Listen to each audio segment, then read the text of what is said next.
ahli Parlimen Marang. Tuan-tuan dan puan sekalian, okey. Malam ni saya nak ajak tuan-tuan untuk tengok bagaimana Islam dilihat 1 tahun yang lalu. Itu saja. Dan saya tak mau ajak tuan-tuan ataupun kita nak berbicara dalam persoalan yang teknikal tentang tabung haji, urus jamaah sendirian berhad, macam mana berlaku perpindahan aset tabung haji dan sebagainya. Itu kita tak bicara malam ni. Malam ni kita nak ambil beberapa isu-isu mudah. Dengan satu soalan kita nak tanya apa khabar PAS terhadap isu-isu yang mereka bawa ini. Saya nak mulakan macam ni.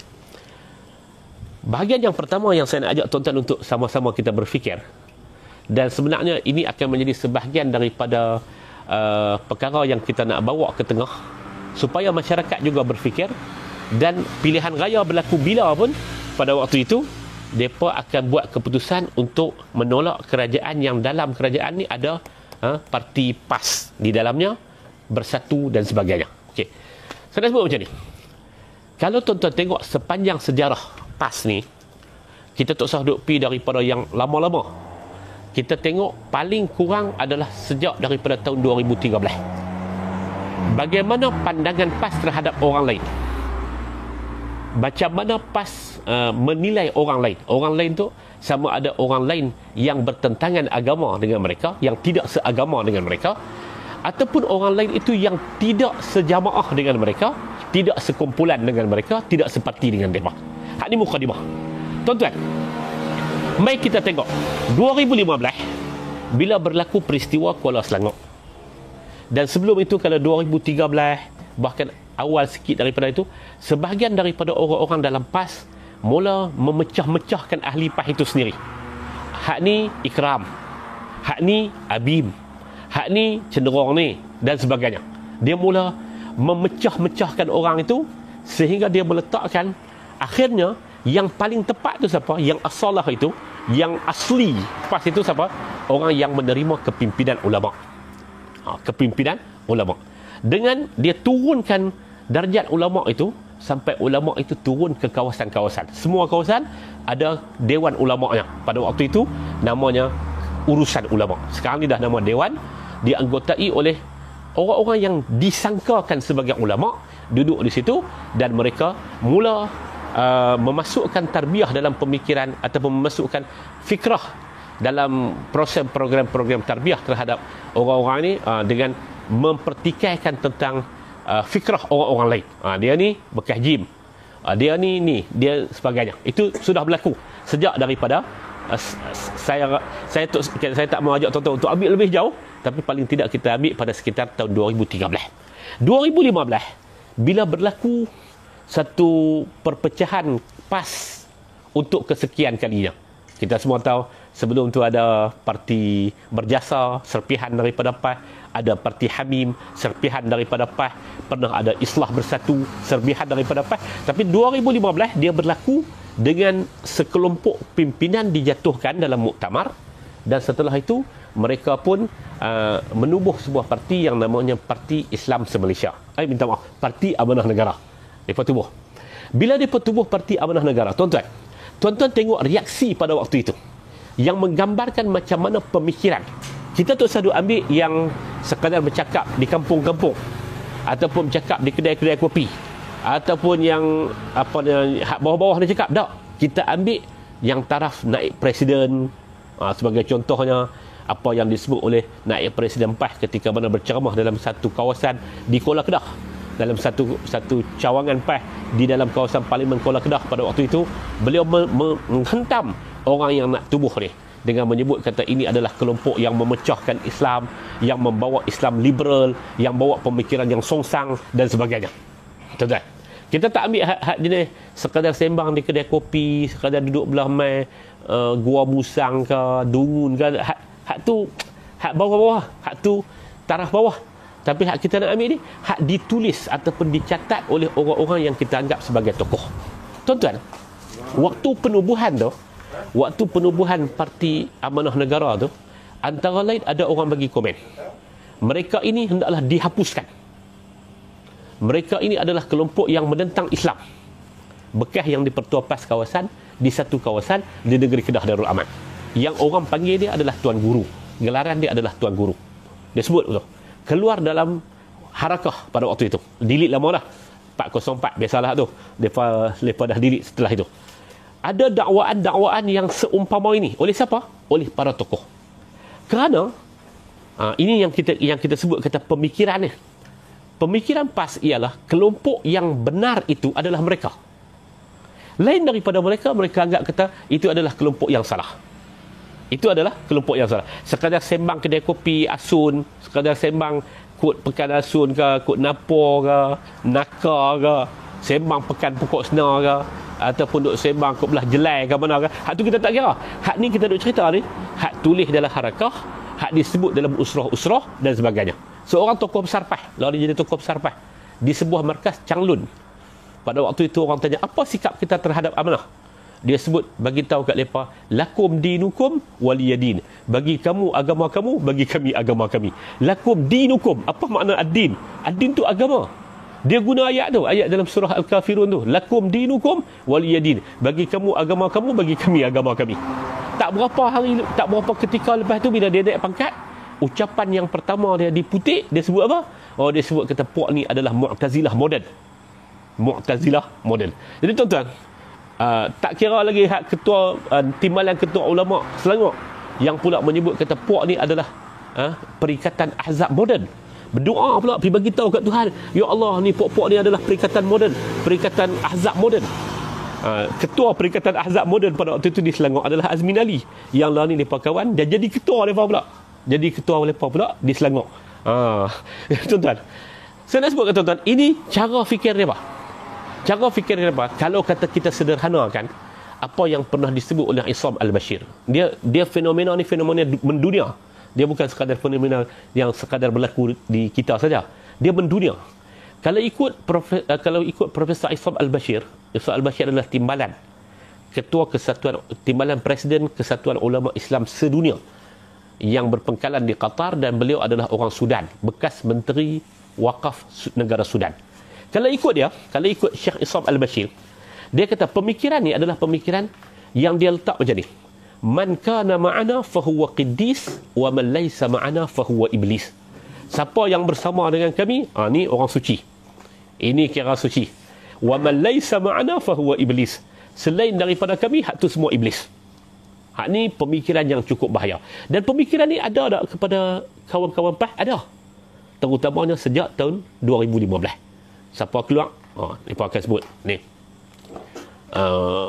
Masa duduk dalam tu, munafik haraki lah, segala istilah-istilah yang seumpama tu. Bila keluar, dia main istilah yang lebih keras lagi.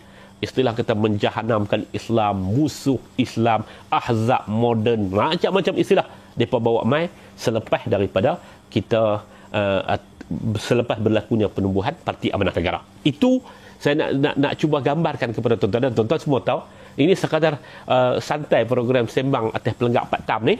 Kita sekadar nak sebut menjelang 1 tahun Perikatan Nasional mengambil alih kerajaan secara tidak demokratik dengan cara ikut istilah ahli parlimen barang tebuk atap.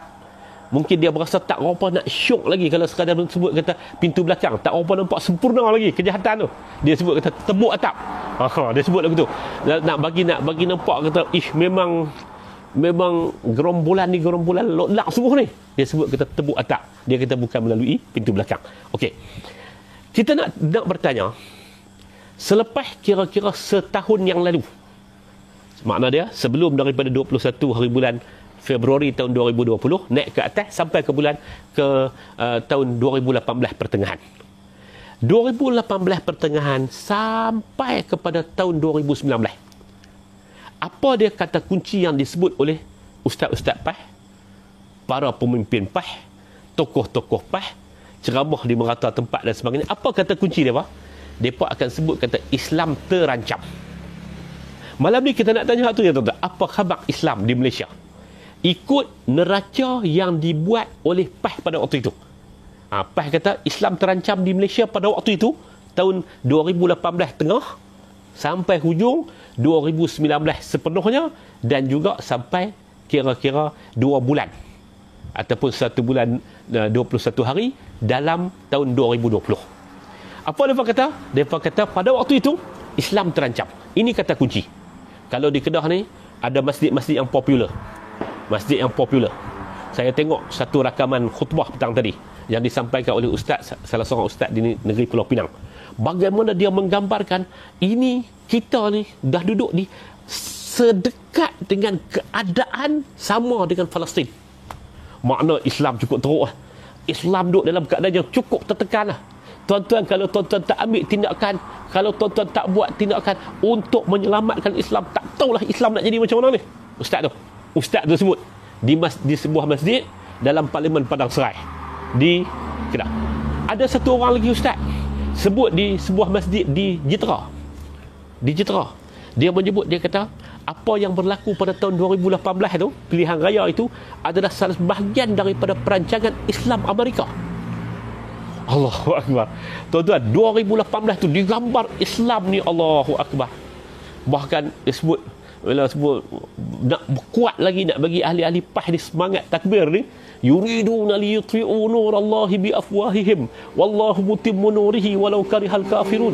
Mereka itu nak memadam cahaya perjuangan agama Allah, tapi Allah Taala tak mau, dan Allah Taala akan menzahirkan agama ini. Gambaran tu tuan-tuan, Allahu Akbar. Islam ni kira duduk dalam keadaan yang cukup tertekan dah, terancam sungguh-sungguh dah. Itu yang digambarkan pada waktu itu. Dan orang kita, dia cukup mudah untuk beremosi bila dia pergi tekan tentang agama ni. Agama duduk dalam keadaan terancam. Saya tuan-tuan, antara dalam zikrayat, dalam kenangan saya berkhutbah dan orang ramai, dan pada waktu itu orang bertakbir sambut khutbah ni adalah berkhutbah di sebuah masjid di Pulau Pinang. Berkhutbah di sebuah masjid di Pulau Pinang pada waktu itu, kerana pada waktu itu isunya adalah kononnya permohonan untuk murtad ni sampai berkaki-kaki. Ratus ribu orang mohon untuk murtad. Jadi orang duduk dalam keadaan, waktu tu kita muda dan waktu tu kita pun, ya, istilah yang orang guna lah ni mungkin walaun gabaga, kita pun semangat pada waktu itu. Dan pada waktu itu saya diminta untuk mengganti tempat Datuk Harusani, orang yang mendakwa pada waktu itu permohonan murtad ini cukup ramai di Masjid Hashim Yahya di Pulau Pinang. Khutbah pada waktu itu orang cukup ramai, cukup semangat dan bertakbir. Pasal menjentik emosi ni, dia cukup mudah untuk bangun. Mai duk cakap tentang bagi fakta dan sebagainya, orang Melayu dia tak apa nak masuk. Demikian nasib agama Islam digambarkan sebahagian daripada tahun 2018 sampailah tahun 2019 keseluruhannya, bawa ke tahun 2020 sampai ke bulan 2. Ni dekat setahun dah ni. Kita nak tanya beberapa soalan atas apa yang mereka duk gambar, kata Islam cukup terancam dah. Saya nak ambil hak mudah-mudah, hak tak perlu angka, hak tak perlu nak cerita secara teknikal dan sebagainya. Tuan-tuan, dakwaan pertama, mereka dakwa kata Pakatan Harapan nak tutup JAKIM. Pakatan Harapan nak tutup JAKIM. Tulis di mana? Dalam Harakah, edisi cetak. Harakah kata Pakatan Harapan nak tutup JAKIM. Punca dia mai ikut mana? Punca dia mai ada permintaan daripada kumpulan 25. Mereka kata JAKIM ni ada pun tak guna dah. Mereka kata lagu tu lebih kurang. Permintaan tu daripada pihak lain. Tapi yang dituduh, mereka kata Pakatan Harapan nak tutup JAKIM. Tahun 2018. Pakatan Harapan nak tutup JAKIM. Tuan-tuan, kita tanya Allah ni, selepas timbalan Menteri Agama tu adalah orang PAS, selepas Menteri Agama yang dilantik oleh Kerajaan Tebu Atap ini, Kerajaan Tebu Atap ini bukan dilantik secara demokrasi ini, melalui Kerajaan Tebu Atap ni, Menteri Agama tu adalah orang yang menyokong PAS. Apa buktinya? Dia antara orang yang hadir dalam perhimpunan 355 di Padang Merebuk. Tuan-tuan ingat, satu perhimpunan, mereka himpun menteri, mereka himpun wakil-wakil rakyat, apa semua tu berikrar di Padang Merebuk nak bentang RUU, rang undang-undang 355 ni, pi bentang di Padang Merebuk. Masuk parlimen, sat berdiri, sat duduk, apa, habis pengai macam tu lah. Okey, mereka kata pada waktu itu dakwaan kata nak tutup JAKIM. Apa khabar JAKIM lah ni? Setahun dah JAKIM ada penutupan, JAKIM tak tutup. Yang ada hanyalah pertukaran. Ketua pengarah JAKIM pada waktu Pakatan Harapan mula ambil tu adalah Datuk Datuk Nuruddin Ibrahim. Lawan ni dia dah pincin, ganti, hak ganti dia mati, kemudian ganti baru, berlaku pergantian ketua pengarah JAKIM. JAKIM masih ada. JAKIM masih duduk ada di Kompleks Islam Putrajaya. Pejabat menteri masih duduk sebagunan dengan pejabat JAKIM. JAKIM tak tutup. JAKIM tak tutup. Dakwaan PAS tahun 2018 kata Pakatan Harapan nak tutup JAKIM tu fitnah ke, khayalan PAS ke, ataupun macam mana? Ataupun betul-betul pada waktu itu PAS nak kata memang Islam terancam sungguh pada waktu tu, memang mereka tak tutup, tapi kami tahu apa yang ada dalam hati mereka nak tutup JAKIM. Kan macam mana? Satu, tuan-tuan, lawan ni setahun JAKIM tak tutup. Bahkan 22 bulan itu pun JAKIM tak tutup. JAKIM tak tutup. Bahkan dalam bajet yang terakhir yang dibentang oleh Lim Guan Eng selaku Menteri Keuangan pada waktu itu, bajet itu juga berlaku penambahan kepada peruntukan kepada JAKIM itu sendiri. Bahkan 2020 itu antara perkara yang nak dibawa adalah menaikkan taraf kedudukan guru-guru kafah di bawah JAKIM. JAKIM tak tutup. JAKIM tak tutup. Sekarang kita nak tanya, apa khabar JAKIM? Cerita 2018-2019 yang PAS bawa di merata masjid tu, di merata surau tu, bohong, tipu, fitnah, mimpi ataupun apa? Sebenarnya dia ikut mana? Satu. Dua, tuan-tuan, awal-awal naik Pakatan Harapan dulu ni, berlaku kebakaran Ma'had Tahfiz di Puchong. Bila berlaku Ma'had Tahfiz di Puchong tu, berlaku kebakaran, Menteri Hal Ehwal Agama turun, Menteri di Jabatan Perdana Menteri Hal Ehwal Agama turun, Dr. Mujahid. Wakil Rakyat Kawasan Puchong, Saudara Gobind Singh turun, Dr. Mariah turun, Dr. Mariah Wakil Rakyat Seri Setia dan juga Esko Kerajaan Negeri Selangor turun, Timbalan Perdana Menteri turun tengok Ma'had Tahfiz tu. Dalam banyak-banyak sesi duk turun tu, antara lain Menteri di Jabatan Perdana Menteri Hal Ehwal Agama sebut, dia kata kita nak kena kaji penubuhan Ma'had Tahfiz. Bukan nak tutup, nak kena kaji, nak kena tengok kedudukan dia tu. Mana boleh duduk bangunan tengah-tengah, mana boleh duduk dalam keadaan sempit nak pergi bubuh 40 orang, macam mana kelayakan, apa dia pedagogi pendidikan, apa semua benda tu yang nak dikaji. Kita nak tambah baik. Apa yang mereka sebut? Mujahid. Mereka tak panggil mujahid, mereka panggil mujahil, mereka panggil mujahat. Siapa dia? Bekas calon PAS satu parlimen di negeri Kedah. Kita ada rakaman dia tu. Dalam kuliah di mana? Di sebuah surau di Seksyen 8 di Shah Alam. Dia sebut, ni mujahat ni, mujahil ni, jahil dan jahat. Pak Yusuf Rawa, Allah yarhamuh, hari ini salah seorang anak beliau kak kepada Dr. Mujahid, Hajah Afifah Haji Yusuf Rawa kembali ke rahmatullah 6 suku petang tadi. Mudah-mudahan Allah Ta'ala berahmati beliau. Pak Yusuf Rawa bubuh nama dengan harapan tafaul. Dia orang alim, dia orang tahu, dia bagi bubuh nama dengan harapan, dengan ada tafaul, mudah-mudahan anak dia ni menjadi pejuang. Dia bubuh nama Mujahid. Oh, dia ubah. Dia bubuh nama Mujahal, Mujahil, dia bubuh nama Mujahat, dia kata Mujahid nak tutup Ma'had Tahfiz. Bawa cerita merata surau, merata apa semua. Tuan-tuan, berapa buah Ma'had Tahfiz ditutup pada zaman Pakatan Harapan? Apa cerita Ma'had Tahfiz pada hari ini? Apa cerita Ma'had Tahfiz pada hari ini? Apa khabar Ma'had Tahfiz pada hari ini? Apa cerita tentang peruntukan yang telah diberikan oleh Guan Eng kepada Ma'had Tahfiz dan juga pondok-pondok sebanyak 100 juta? Apa cerita semua? Apa yang hampa bawa cerita? Apa yang dibawa cerita oleh PAS itu? Bohong, dusta, fitnah, khayalan, rekaan ataupun apa? Ataupun apa? Mereka mengatakan apa mereka sebut? Kata Pakatan Harapan nak tutup Ma'had Tahfiz. Tapi Ma'had Tahfiz masih ada. Mereka ambil cerita yang sebenarnya. Mujahid sebut kata nak tengok lah, nak buka Ma'had Tahfiz tu kena bagi tahwal lah. Duduk dalam kawasan yang tak selamat, nak bagi tahuan, nak daftar dia bagi elok supaya dia ada pemantauan dan sebagainya. Tak, mereka tuduh kata mujahil, mujahat nak tutup Ma'had Tahfiz. Apa cerita sekarang? Apa khabar sekarang? Okey, tak tepi. Yang ketiga, tuan-tuan pernah ingat awal-awal pemerintahan Pakatan Harapan?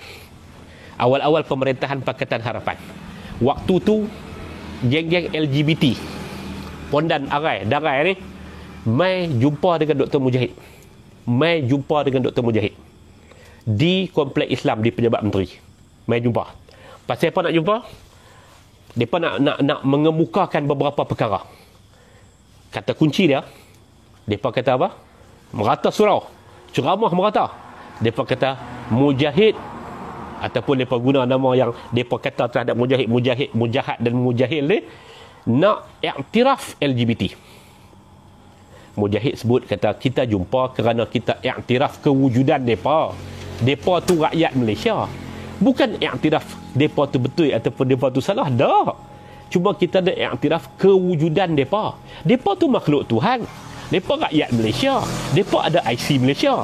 Oh tak, Mujahid ni adalah satu orang yang memperjuangkan LGBT. Mujahid iktiraf LGBT. Mujahid, macam-macam mereka kata agak Mujahid. Tuduh kat Mujahid macam-macam. Tuan-tuan, hampir setahun yang lalu, Dr. Zul Al-Bakri dilantik sebagai Menteri Agama. Apa berlaku? Dr. Zul pula pi melawat tempat LGBT. Pi melawat tempat LGBT. Mujahid, bezanya Mujahid sebagai pembuat dasar, sebagai menteri, dia duduk di pejabat dia, antara orang yang ada kepentingan dengan dia, pemegang taruh dengan dia, sebagai rakyat, yang mereka dikata mereka ditindas dan sebagainya, dan mereka nak mai tanya, nak mai bincang kedudukan kami ni macam mana, dan Mujahid terima atas dasar mengiktiraf kewujudan mereka. Di pejabat dia sebagai pembuat dasar. Yang mereka mai jumpa Dr. Zul pergi ke tempat mereka, pergi ke gerobak mereka. Apa komen PAS? Apa komen PAS? Artinya yang mereka kata Islam terancam kerana Mujahid mengiktiraf LGBT. Perbuatan sama sebiji antara Dr. Zul dengan Dr. Mujahid. Dr. Mujahid, Islam terancam. Apa cerita Dr. Zul? Dr. Zul pergi jumpa dengan LGBT. Apa cerita? Ini dakwah. Hak Mujahid tadi. Mujahid taklah dalam kenyataan dia kata pengharaman tentang perkara ini Allah Ta'ala dah tarik balik, ataupun kita tak iktiraf tentang tu. Dah, Mujahid tak sebut gitu. Mujahid sebut kata mengiktiraf kewujudan mereka. Mereka tu sebagai rakyat Malaysia, mereka sebagai makhluk Tuhan, mereka berhak hidup, mengiktiraf kewujudan mereka. Oh dah, Mujahid mujahal, Mujahid mujahad. Dalam bahasa yang sama, Dr. Zul buat perkara yang sama. Bezanya apa? Mujahid duduk di pejabat sebagai pentadbir, sebagai pembuat dasar, sebagai penggubal dasar. Mereka mai sebagai pemegang taruh, mereka mai mengadu kat Mujahid, mereka berlaku perbincangan dan sebagainya. Apa dia berlaku? Oh, Mujahid jahat. Dr. Zul pergi cari mereka di tempat mereka. Dr. Zul adalah sebagai pendakwah. Tuan-tuan, otak mereka apa? Siapa yang buat, siapa yang bersama dengan kami, suci. Siapa yang tak bersama dengan kami adalah iblis. Cara fikir mereka, tuan-tuan. Ni bedah. Kita nak bedah yang kita kata fikrah mereka ni. Terancam betul ke pada waktu tu? Hak law ni sama. Kedudukan yang sama. Mai. Pertembungan di antara Ramasami masih hidup dengan Dr. Zakir Naik masih hidup. Dua-dua ada. Tuan-tuan, rakyat, setiap orang, dia ada macam-macam pandangan. Biasa ya.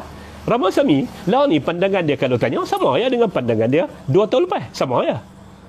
Ramasami berlaku cerita Islam terancam di Malaysia. Dr. Zakir Naik dihalau. Kuasa duduk tangan siapa? Kuasa duduk pada tangan Menteri Dalam Negeri. Ramasami timbalan Ketua Menteri Pulau Pinang. Taraf dia Esko. Oh. Mujahid buat pertemuan antara Mufti Pulau Pinang, Mufti Perlis dengan Dr. Ramasami. Oh, ini semua mengiktiraf pasal apa? Menyamakan antara kedudukan ulama dengan musuh Islam, Ramasami. Dr. Zakir Naik nak dihalau oleh kerajaan PH. Buat macam-macam. Dr. Mujahid kata, tak. Kita tak halau Dr. Zakir Naik. Tak. Dr. Mujahid pergi jumpa Dr. Zakir Naik di rumah Dr. Zakir Naik di Putrajaya. Jumpa, bincang, sebagainya. Ya, desakan tentu tetap akan ada. Atas nama kata manusia yang pelbagai cara fikir, pelbagai alur fikir apa semua ni. Mujahid jahat.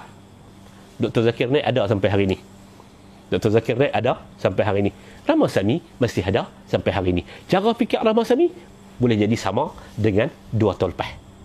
Di mana terancamnya Islam? Di mana terancamnya Islam?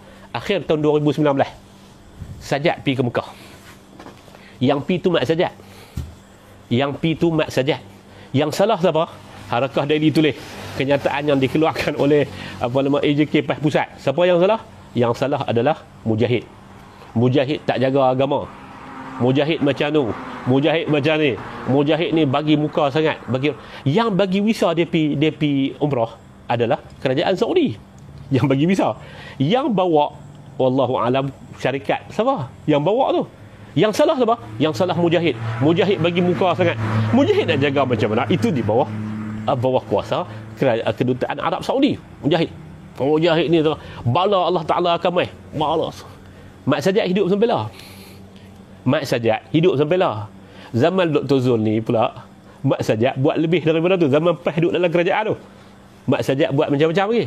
Oh, tak kata pula kata Islam terancam pada hari ni. Tuan-tuan, hak dia kata 2 tahun lepas bohong, fitnah, hasad dengki, menggigau, mimpi ataupun menentang bah. Tak ada perkataan lain yang boleh kita kata melainkan dia adalah fitnah dan juga pembohongan yang semata-mata nak tunjuk buruknya Dr. Mujahid yang direka. Itu cerita Mat Sajat. Itu cerita Zakir Naik. Tak cukup lagi. Ahli parlimen Rantau Panjang melalui Tebu Atap ni dia boleh jadi timbalan menteri.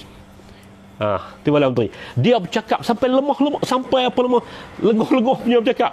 Sampai suara pun duk macam tu. Cakap dalam parlimen. Marah. Pasal apa? Pasal Mujahid Menteri Agama tak ada langsung niat untuk menaikkan syiar Islam. Oh moy, marah kat Allah ni, marah sungguh-sungguh. Pasal apa ni? Apa masalah dia? Masalah dia MAS dan AirAsia tak membenarkan lagi, tak bagi lagi pramugari dia pakai tudung.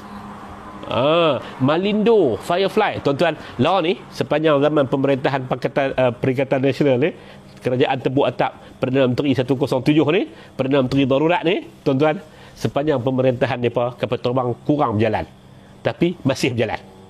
Tuan-tuan naik daripada Alostak, naik kapal terbang daripada Alostak, saya naik dah dalam selepas PKP dibuka saat dulu ni, kurungan tu, pergi Kuala Lumpur untuk mesyuarat, naik tengok, macam tu lah.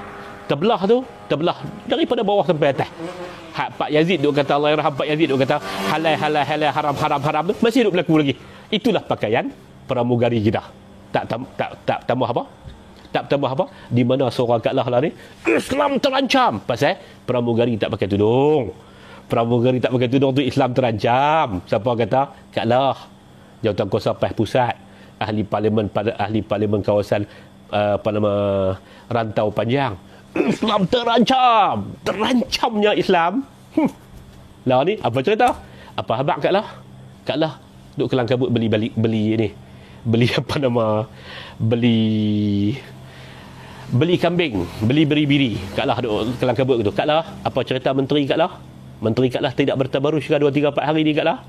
Bukankah menteri Kak lah pakai baju yang ketat-ketat tu? Itu adalah tabarus Kak lah? Apa cerita Kak lah? Apa habaq Kak lah? Kita nak tanya mereka tu. Tak cukup lagi tuan-tuan. Hadib. Tuan-tuan masih ingat ni berapa kilometer Pak Tam daripada sini ke rumah Hadib? 25 km daripada sini. 25 km daripada sini. Waktu tu bila berlaku Hadib, apa mereka kata? Oh, ini satu perancangan pembunuhan, tak mau bela nasib Hadib. Semacam-macam. Dr. Mujahid mai. Apa yang ada ruang sikit kepada dia? Dia bagi badal haji. Dibiayai oleh pihak tabung haji. Lepas tu mak dan ayah Hadib minta kalau boleh dipercepatkan pergi haji. Dr. Mujahid dengan kedudukan sebagai menteri berilah kepada dia ruang tersebut. Kemudian ini yang berlaku pada waktu itu. Bahkan ada pula suara-suara yang ganas kata mungkin Pakatan Harapan terlibat dalam membunuh Hadib. Main isu sentimen perkauman, main isu sentimen agama. Hadib ni dia pakai ubah gambar profil tu, pakai ubah gambar Hadib. Kami berjuang bagi pihakmu Hadib. Kami sakan tak kira lah. Mereka dapat kerajaan melalui Tebu Atap. Apa mereka buat? Ayah Hadib 2 hari lepas kata macam mereka melupakan dah Hadib. Waktu tu usung orang tua tu merata. Waktu tu buat macam-macam pertemuan. Belakang kita ni tuan-tuan, ni belakang saya duduk tengah bercakap ni, di belakang ni adalah pasti mereka pernah buat ceramah di sini tentang Hadib tuan-tuan. Marahnya mereka pasal kononnya Islam terancam dengan kematian seorang adib. Habislah adib akan menjadi satu lambang tentang kezaliman pihak lain kepada Islam yang terancam di Malaysia. Apa cerita? Apa khabar adib? Adib Allah yarhamuh. Apa khabar cerita adib? Apa khabar keluarga adib? Apa khabar pada hari ini? Tuan-tuan, saya tak mau pergi kepada benda yang teknikal. Hak saya nak sebut, ini di antara perkara yang mereka duk bangkit. Tutup Yadim. Tutup Yakim. Yadim. Bila naik Pakatan Harapan lantik ahli lembaga pemegang amanah Alpa ni ahli lembaga pemegang amanah. Yadim ni Yayasan Dakwah Islamiah Malaysia ditubuh di bawah surat ikatan amanah. Dia ditadbir oleh seorang yang dipertua, dan di bawah dia tu ada beberapa orang Alpa, ahli lembaga pemegang amanah. Tuan-tuan ingat lagi, ditubuh 1974. Antara ahli lembaga pemegang amanah yang pertama Yadim tu adalah Tok Guru Ni Aziz, dan timbalan yang dipertua Yadim tu satu ketika dahulu adalah Ustaz Asad Syukri waktu PAS duduk dalam Barisan Nasional. Okey, tak apa. Tubuh tu ada dua isu. Yang pertama ada berkata lantik orang politik. Apa khabar Yadim lah ni? Hak awak keluar kenyataan tu adalah Ketua Pemuda PAS yang diberikan upah sebagai seorang senator lah ni. Apa khabar? Apa yang kamu kata tu, Islam terancam dengan melantik orang politik? Nasruddin Tontowi bukan orang politik kah? Fathul Bari bukan orang politik kah? Hafizah Musa bukan orang politik kah? Fathan bukan orang politik kah? YB lagi? Tak cukup lagi waktu tu Yadim. Isu yang kedua adalah macam mana penguasaan kafir ini nak memusnahkan dengan menghantar seorang tali barut yang bernama Syekh Umar sebagai ahli lembaga pemegang amanah Yadim. Siapa Syekh Umar? Syekh Umar Bararib ni adalah esko kerajaan negeri Johor pada waktu itu. Adun kawasan, saya lupa nama kawasan dia, di Johor. Dia adalah lulusan pengajian Islam daripada Universiti Melaya. Syekh lagi. Haji dah muda lagi. Haji Syekh Umar Bararib. Oh, ini ejen daripada pihak DAP untuk memusnahkan Islam di Malaysia. Islam terancam. Apa cerita sekarang ni? Bukankah kamu lantik orang-orang politik? Bukankah kamu lantik ada daripada UMNO, Fathul Bari, ramai daripada PAS, lebih daripada itu, pengarah-pengarah negeri termasuk pengarah negeri Kedah, kamu lantik daripada pemegang jawatan dalam parti politik. Hak kamu cerita dulu ni apa dia? Bohongkah? Hak kamu cerita hari itu ni khayalankah? Hak kamu cerita hari itu ni fitnahkah? Ataupun apa? Tuan-tuan, itu dia wajah PAS. Itu wajah PAS. Saya tak mau pergi kepada yang teknikal, kita pihak kecil-kecil dia. Selepas 1 tahun kita nampak wajah PAS. Bohong saja. Hak dia duk kata Islam terancam, tak betul pun. Semua isu yang dia duk bawa tu sekarang ni menjadi isu-isu yang tertangguh. UEC. Marah ni tuan-tuan, Allah. Habis sekolah vernakular ni. Marah ni tuan-tuan duk kira lah. Oh, barah. Haji Hadi sebelum daripada tahun 2015 dia duk cakap juga tentang pendidikan bahasa ibunda. Tapi mai dengan bila orang lain perintah ni ataupun bila Pakatan Harapan perintah ni tuduh tentang UEC ni macam-macam. Cerita dia apa? Cerita dia tentang pengiktirafan sijil UEC. Secara pentadbiran kita cerita tentang pentadbiran. Hari ini kita nak cerita macam mana mereka bawa ya. Pusing Melaya tuan-tuan, Ustaz Dre. Pusing Melaya. Mai di Talkshow Jitra, mai di Baling. Cerita tentang macam mana perancangan DAP yang kafir ini, yang nak menguasai dan tak mau menerima sistem peperiksaan nasional, nak buat sistem peperiksaan sendiri, UEC tentang mana, apa cerita latar belakang UEC itu saya tak mahu cerita. Saya nak cerita isu yang mereka bawa. Apa berlaku lah ni tuan-tuan? Kemarin mereka bagi dekat sekolah Cina. Kita bagi orang Cina negeri Kedah punya hak.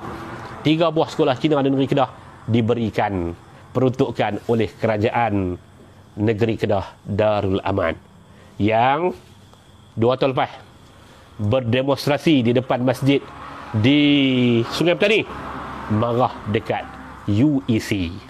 Sekarang ni apa khabar? Pesuruhjaya PAS Melaka, penasihat agama Ketua Menteri Melaka yang berdemonstrasi di depan Masjid Al-Azim marah pasal isu pengiktirafan UEC. Apa khabar semua? Itu semua lakonan semata-mata. Betulkah Islam terancam 2 tahun yang lalu? Kalau hujah mereka kerana isu-isu itu, dan isu itu sedang menjadi isu yang tertunggak, Islam, kalau kita ambil hujah mereka, cara fikir mereka, cara fikir Sungai Pau, cara fikir Padang Temusu, cara fikir mereka, kita kata, ya, Islam terancam di Malaysia pada hari ini. Tapi betulkah? Itu semua mainan politik semata-mata. Mereka adalah sebuah parti politik, mereka hanya ada impian politik, dan mereka menunggang isu-isu yang berlaku secara setara di dalam masyarakat, dan mereka anggap itu sebagai hujah bahawa Islam terancam. Hak teknikal kita tak usah kira. Hak ni hak biasa-biasa. Yang lain ni mereka tak boleh jawab dengan tepat. Apa khabar kalah? Apa khabar Tuan Ibrahim Tuan Man? Apa khabar? Apa cerita Tuan Ibrahim, Datuk Tuan Ibrahim Tuan Man, yang sebelum daripada perintah nak beli makan daripada orang yang tidak bertudung pun tak boleh. Yang nak beli makan daripada orang yang tidak bertudung dalam bulan puasa pun tak boleh. Apa cerita sekarang ini? Adakah staf dalam kementerian kamu yang masih tidak bertudung? Apa cerita? Apa khabar para pramugari sistem penerbangan Malaysia? Apa cerita para pekerja dan pramugari di AirAsia yang sebahagiannya telah dibuang kerja kerana pandemik yang melanda? Tapi ala kulli hal, apa yang disebut oleh Kak Lah tak boleh buat pun. Apa yang disebut oleh Ustaz Derih, itu hanyalah retorik semata-mata. Jadi tuan-tuan, terancamkah? Tidak. Pada waktu itu dan pada waktulah, kerana dia berlaku secara itu adalah perkembangan orang, dan dia adalah pertembungan di kalangan manusia. Orang tanya, pasal apa? Pada zaman Pakatan Harapan macam-macam isu jadi panas. Kita kata kerana pembangkang pada waktu itu tidak berfikir secara waras. Macam kita sebut tadi, isu-isu yang macam pembunuhan adib, mereka bakar semangat di Masjid Lubuk Kawah tu. Orang pakat bertakbir. Masjid Lubuk Kawah dalam Parlimen Kubang Pasu, orang pakat bertakbir. Duk dalam kepala ni, ahli Parlimen Kubang Pasu ni memang menyokong orang-orang yang lawan dengan Islam. Pada waktu tu tuan-tuan. Tapi lah ni, kita yang jadi pembangkang secara tidak demokratik. Kerana apa? Kerana secara demokrasinya Pakatan Harapan menang, tapi diambil dengan tebuk atap. Tak cukup jahat kalau kita sebut pintu belakang. Siapa yang bagi nama? Haji Hadi. Tebuk atap. Tuan-tuan, melalui tebuk atap ni tuan-tuan, kita terpaksa menjadi pembangkang. Kita sekarang ni waras. Kita tahu itu adalah perkembangan. Tuan-tuan cuba bayangkan kalau Amir Khushairi tu, Amir Khushairi rahmatullah alaih, mudah-mudahan Allah Ta'ala merahmatinya, adik Amir Khushairi yang dimati kalau mati pada zaman Pakatan Harapan tuan-tuan, nak jadi apa? Oh, keluar berdemonstrasi pokok ni, keluar, Islam terancam pula. Tapi pasal mati dalam zaman Perikatan Nasional, mereka semua tutup, tak tahu nak kata apa. Apa cerita dengan cerita Sugar Daddy yang sampai jumlahnya sampai disebut sampai 45,000 ke apa ke? Apa cerita? Kalau berlaku di zaman Pakatan Harapan, seorang Mat Sajak ya, Islam terancam. Mat Sajak tuan-tuan, Mat Sajak tak ada tolong tu, Islam terancam. Kira habis. Mufti di Malaysia ada 13 orang, Jawatan Kuasa Fatwa punya ramai, agensi agama macam-macam tu ada lawan dengan Mat Sajak. Pi habaq kata Islam terancam, hak walaupun kat bawah ni hangguk lah Islam terancam. Hampa buka pondok buat apa kalau Islam terancam dengan seorang Mat Sajak ya? Tuan-tuan, zaman Nabi SAW, tuan-tuan, mungkin kawan-kawan PAS dia lepas duk agak kata zaman Nabi tu semua Mat Sajak ni, watak Mat Sajak ni tak ada langsung. Siapa kata tuan-tuan? Abu Jahal tu zaman Nabi. Zaman Nabi SAW duduk di Mekah. Abu Lahab tu pak menekan Nabi. Nama ada dalam Quran. Abu Lahab tu ada nama dalam Quran. Muhyiddin tak ada. Abu Lahab tu ada nama dalam Quran. Tabat yada Abi Lahabi wa tab. Abu Lahab tu zaman Nabi ya, pak menekan Nabi. Orang baik, orang jahat, orang nak merencana dan sebagainya ada sepanjang zaman. Memang zaman Pakatan Harapan, kerana Mat Sajak tu seorang, gegak gempita. Islam terancam. Pasal apa? Pasal Mat Sajak pergi Mekah, Islam terancam. La ilaha illallah. Apa cara fikir ni pun kita tak tahu. Jadi tuan-tuan, pasal apa? Kalau orang tanya, sudah tentu orang kata, pasal apa zaman Pakatan Harapan itu banyak isu-isu kontroversi, pasal apa tak berlaku zaman lah? Pasal pembangkang zaman lah ni, kita tahu hak mana yang kita boleh nak eksploitasikan isu. Kita tahu macam mana isu apa yang sepatutnya kita angkat. Kita tahu macam isu double standard dan masalah kuarantin, hak tu kita utamakan. Masalah ada menteri-menteri bengong, hak tu kita utamakan, kita angkat. Isu tentang kesanjangan miskin dan kaya, itu yang kita angkat. Pengurusan krisis melalui pengurusan COVID ni, itu yang kita angkat. Kita tak pi cerita mati Amir Khushairi, kita tak, oh ini Islam terancam. Mana dia Dr. Zul Al-Bakri, mana dia tak turun, dia kira duk pergi lepas pada lori nak pergi buat bantuan di timur, di Pantai Timur dan sebagainya. Kita tak kata macam tu pasal kita waras. Pembangkang secara terpaksa ni, pembangkang darurat ni, kita sebut secara waras. Kita petikai tentang darurat. Bila mai mereka jadi kerajaan, kita petikai tentang darurat, mereka kata, oh lawan dengan raja. Hei, tahun 74 hampa lawan dengan raja? Kalau kata hampa guna hujah mempertikaikan darurat itu adalah lawan dengan raja, tahun 74 fatwa Mamali, saya tak nak sebut tentang fatwa Mamali itu bagaimana. Itu bukan orang-orang yang mempunyai autoriti mereka berbincang. Cuma fatwa Mamali hampa tolak. Fatwa Amanat Haji Hadi, sampailah ni negeri Melaka tak tarik lagi warta, dan beberapa negeri dah masih lagi tak tarik lagi warta tentang kesesatan, menyatakan bahawa Amanat Haji Hadi itu adalah amanat yang sesat, dan mereka tak tarik lagi. Hampa tak kata apa pun. Apa dia? Hampa lawan dengan raja, hampa lawan dengan fatwa rasmi. Dah lama dah. Oi, kita pertikai darurat. Mereka kata ini adalah mempertikaikan raja. Siapa? Ketua Pemuda hak tadi ni. Hak mempertikaikan pelantikan orang-orang politik dalam bot ataupun lembaga pemegang amanah Yadim. Syekh, apa abang lah ni Syekh? Apa cerita lah ni? Tuan-tuan, tanya kat orang-orang PAS lah ni, apa cerita? Apa khabar Adib? Apa khabar Kak Lah? Apa khabar semua ni? Kita tanya kat dia. Dan tuan-tuan, poin saya yang paling akhir, saya nak sebut, saya saja bawa, kita tak bawa hak jenis teknikal, kita tak bawa hak jenis teknikal, kita tak bawa langsung hak jenis angka-angka dan sebagainya. Kita bawa hak isu-isu yang dibawa oleh tokoh-tokoh mereka, tapi dengan tujuan untuk menaikkan semangat dan membakar api menaikkan api kemarahan di kalangan rakyat pada waktu itu. Dia Haji Nan dah bawa mai MD2 kan. Dah kena berhenti tuan-tuan. Cuma saya nak sebut kata, tuan-tuan, saya nak sebut apa? Hakikat dia tuan-tuan, hak depa duk sebut tu, semua tu permainan.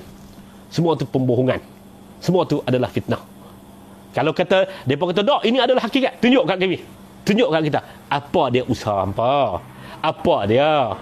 Dan sekali lagi tuan-tuan, kepada para penyokong Pakatan Harapan, mai kita kritik, itu adalah kerja kita, tapi jangan kita kritik cara bodoh dan sembrono sebagaimana yang dilakukan oleh PAS dalam isu-isu keislaman, isu-isu umat Islam di negara kita. Kita kritik, tapi kita tak kritik dengan cara yang cukup bodoh. Kita petikai darurat, kita kritik kerana akal waras kita tak boleh terima. Duduk dalam keadaan aman tuan-tuan ni, kereta duduk lalu di puluh biji darurat. Apa punya otak kita pun tak tahu. Kita petikai hak tu. Jadi kalau dalam tajuk-tajuk yang seumpama tu, darurat di Parlimen dengan Dun dia tak boleh hadir tuan-tuan. Hak kita petikai hak tu, apa kata, oh lawan dengan Sultan, lawan dengan Agung. Kita kata itu bukan isunya. Isu yang paling utamanya adalah kita tahu kedudukan kita itu bagaimana. Kita tak main isu yang bodoh macam ni apa. Jadi mudah-mudahan tuan-tuan Allah Ta'ala berahmati kita bersama. 45 minit lebih kurang kita bersiaran langsung, sekadar sembang-sembang biasa dan sembang daripada atas pelenggang rumah Pak Tam daging ni, sementara buah nenek nak sampai. Jadi saya minta maaf banyak tuan-tuan. Teruslah tuan-tuan tanya kat orang-orang PAS, ketua-ketua orang yang PAS yang lalu duk bawa cop JPKK Merata Gempur tu, tanya dia apa khabar Adib dah jadi macam mana, pramugari dah pakai tudung ke, ada lembaga pekerja di Majlis Bandaraya tu dah pakai tak ketat dah ke, tanya macam tu. Dan tanya dia apa khabar Islam, apa kata dunia ni bohong ke macam mana ke, ataupun hampa berkhayal saja. Mudah-mudahan ada manfaatnya. Wassallallahu ala nabiyina Muhammad. Terima kasih atas perhatiannya. Wassalamualaikum warahmatullahi wabarakatuh.